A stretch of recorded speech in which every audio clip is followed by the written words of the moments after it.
তো আগের পার্টে তোমরা দেখতেই পেলে আমরা লাঞ্চ করতে বসে পড়েছি। তো লাঞ্চে ছিল হচ্ছে চিকেন বিরিয়ানি, এই হচ্ছে সেই বিরিয়ানিতে ভীষণ টেস্টি ছিল।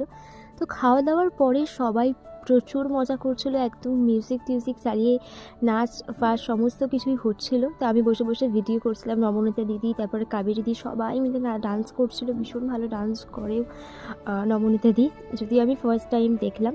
তো যাই হোক, তারপরে একদম লাঞ্চের পরেই আমরা সবাই মিলে ডান্স ফান্স সব কিছুই করেছি। তো মিউজিক দিতে পারলাম না, কপিরাইট ক্লেম চলে আসবে, এই একটাই তো ভয়।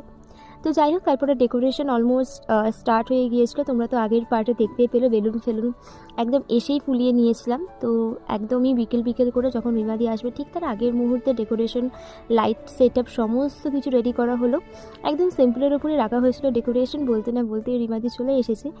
তো রিমাদি আসার পরে কীভাবে আমরা বাকিটা সেলিব্রেশন করলাম সেটার জন্য কিন্তু পার্ট 3 অবশ্যই দেখতে হবে, সেটা কিন্তু কেউ মিস করো না। বাই।